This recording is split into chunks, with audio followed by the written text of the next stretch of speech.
এর হাতে আমাদের বাংলাদেশি ধরা খেয়েছে আর কি। পরিচয় জানা গেছে যে আমাদের ছেলেটির নাম হচ্ছে শাহাদাত হোসেন, তার বাবার নাম হচ্ছে আব্দুল মান্নান। তার বাসা হচ্ছে আমাদের চাঁপাইনবাবগঞ্জের গোমস্তাপুর থানা যে রাধানগর ইউনিয়ন টমপাড়া, সেখানে তার বাসা আর কি।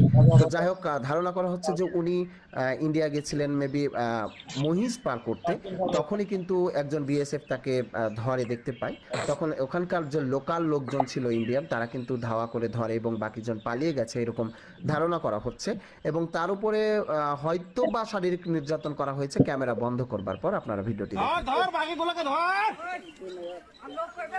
হ্যাঁ দুটোকে ধরেছে।